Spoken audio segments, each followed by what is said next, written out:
سمعت عن الجن اللي اتشكل للشيخ ابن باز على هيئة إنسان عادي؟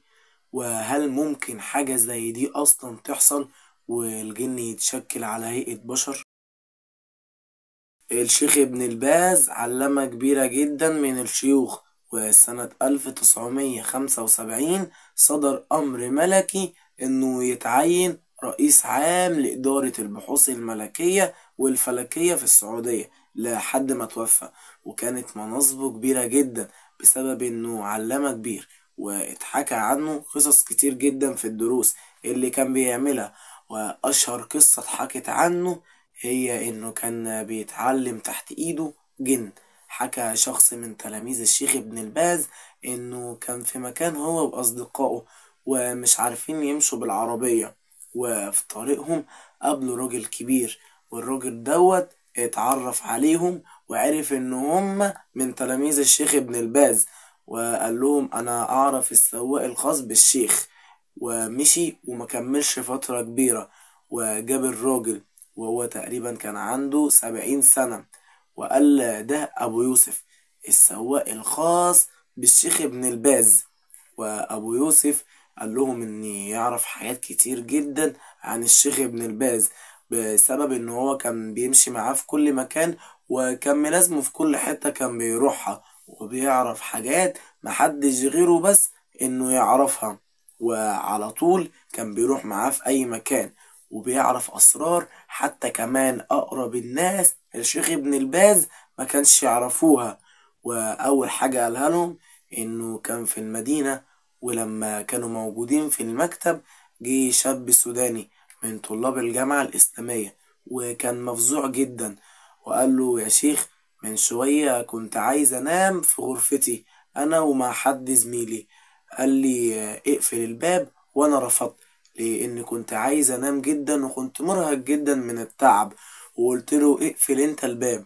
وكانت المسافة بعيدة جدا للباب، وفجأة مد ايده الشاب اللي معايا، وايده فضلت تطول تطول لحد ما وصلت للباب وقفله. ومن وقتها يا شيخ النوم طار من عيني. ضحك الشيخ ابن الباز على كلامه، وطلب يحضر ليه الطالب الأفريقي اللي كان معاه دوت. ولما جه الشيخ ابن الباز قال له بالله أسألك، انت من الجن ولا من الإنس؟ وقال له أنا من الجن، لكن قومي في ضلال، وأنا جيت هنا عشان أدرس في الجامعة الإسلامية وأتعلم فيها كل حاجة عن أمور الإسلام والدين، وأدرس في مسجد الرسول وأحضر دروسك، وعايز لما أرجع لقومي أكون نذير ليهم. وقال له الشيخ ابن الباز عاهدني إنك ما تتشكلش في صورة تانية، وما تعملش أي حاجة خارقة عن الطبيعة أو تخوف بيها أي حد من البشر. وبالفعل عهده.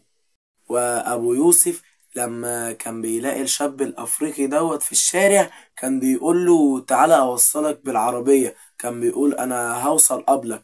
وكان آخر عهد بينه وبين الشيخ ابن الباز إنه لما ياخد الشهادة يروح لقومه ومكانه. وكانت الجامعة بتدي للطالب اللي يتخرج 20,000 ريال سعودي وتذكرة يرجع بيها بلده. وقالوا يا عمر عايزين نديك تذكرة والمبلغ عشان تروح بيهم. قال لهم أنا أسرع من الطيارة والفلوس مش عايزها. قول لي انت بقى، لو كنت مكان ابو يوسف في كل اللي كان بيشوفه ده مع الشيخ ابن الباز، كنت هتعمل ايه؟ هتكمل شغل عشان تتعلم الامور الدينية على ايده، ولا كنت هتقلق من الحاجات الخارقة عن الطبيعة اللي كانت بتظهر ديت؟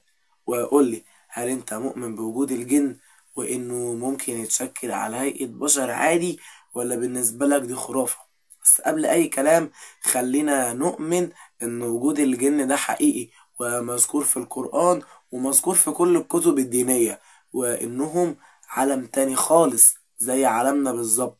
ممكن يكون مختلف حاجات بسيطة لكن زي عالمنا بالظبط. في جن مسلم، في جن كافر، في جن يهودي، في كل الأديان عندهم، ولازم تؤمن إنهم بيكونوا حوالينا. وبس كده، سلام.